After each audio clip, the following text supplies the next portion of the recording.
You know something's seriously off when drivers start saying sorry on live TV, not for crashing or making a mistake, but just for how bad the race was.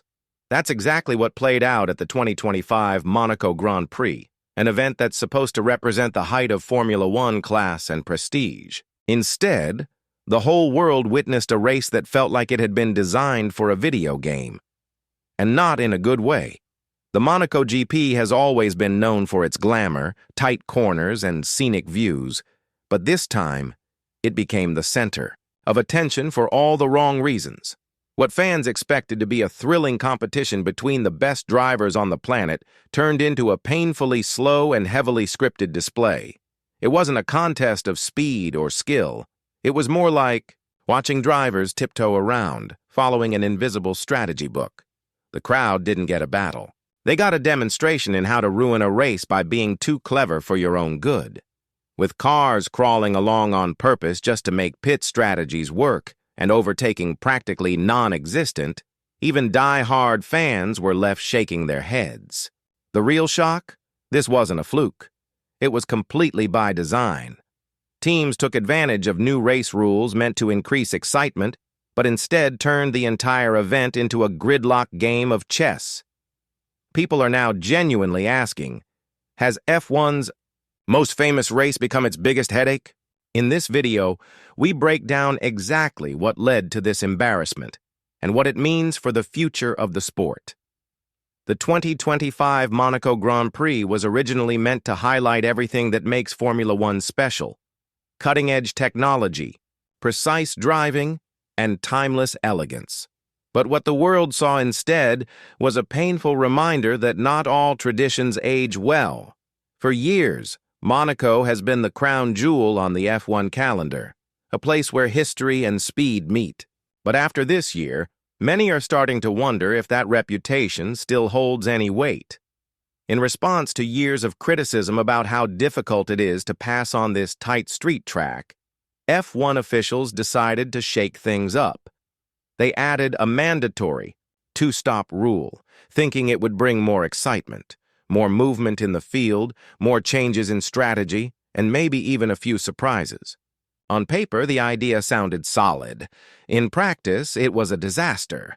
Instead of encouraging bold racecraft, the rule backfired. What played out on the narrow streets of Monte Carlo felt more like slow-motion theater than an actual race, and the signs were there from the very beginning. The layout of Monaco, tight corners, no runoff zones, and almost no straight sections, is already a nightmare for overtaking. Add in today's modern F1 cars, which are wider and more sensitive to airflow than ever. And you've got a track where position changes are nearly impossible. Everyone in the paddock knows this. That's why qualifying has always been the most important part of the weekend here.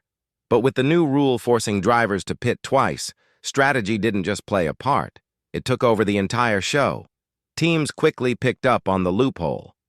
They figured out that the smartest way to gain track position wasn't by pushing harder or gambling with tire changes. It was by slowing down, on purpose. Multiple teams instructed one of their drivers to ease off the pace, creating a gap behind them. That way, their teammate could pit and come back out without losing position. Williams did it with Sargent and Albon.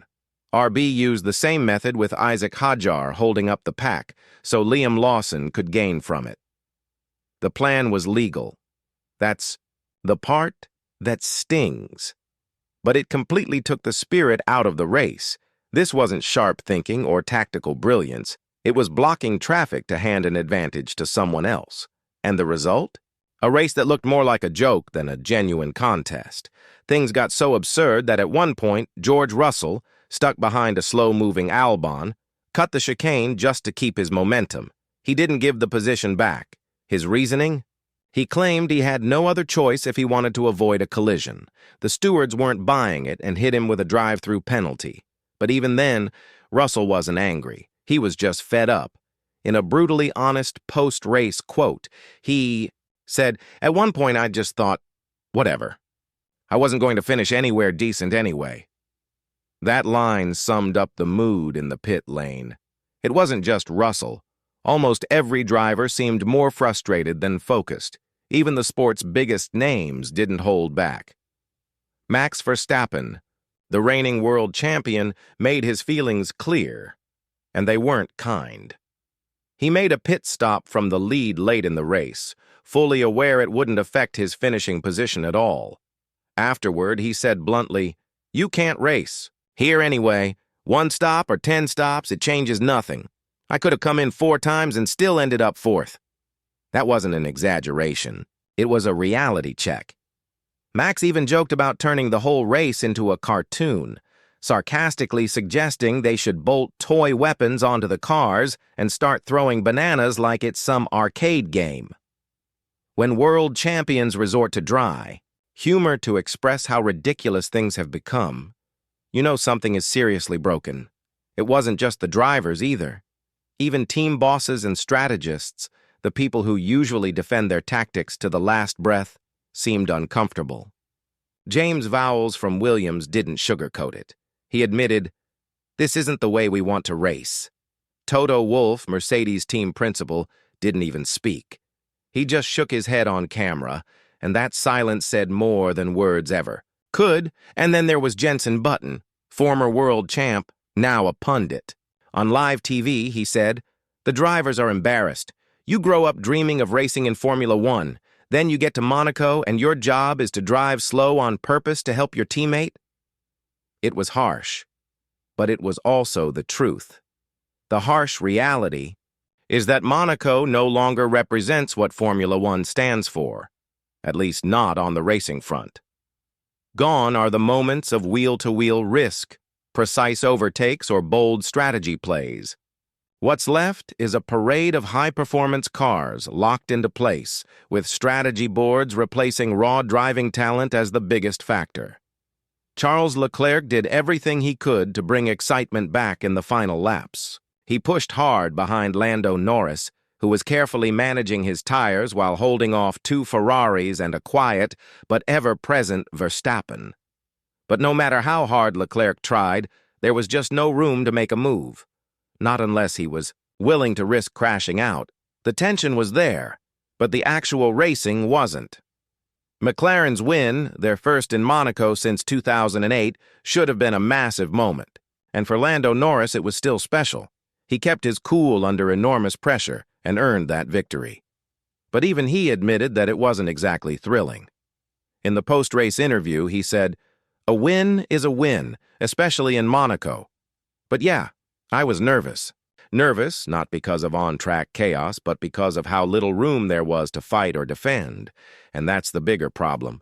This race wasn't an outlier. It was the latest in a pattern. Monaco has always been a challenge, but now it feels like a challenge for all the wrong reasons. Even the rule changes meant to improve things only made it worse. Now, F1 finds itself at a turning point. Can it afford to keep racing at a venue where the show on Sunday rarely matches the hype? Or has tradition taken priority over actual competition? Some are floating ideas like shrinking the grid, changing the layout, or even converting the race into a solo time trial. But all of those come with big trade-offs. Maybe the most telling moment came when Alex Albon looked straight into the camera and simply said, "Sorry. Not for crashing. Not for a mistake. Just sorry, because F1 had failed to deliver the kind of race fans expect and deserve."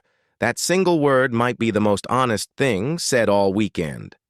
Monaco 2025 wasn't just a disappointing race. It was a warning. A sign that no track, no matter how historic, is beyond criticism. If Formula One wants to stay at the top, it needs to ask itself the hard questions, starting with whether this legendary circuit still belongs on the calendar.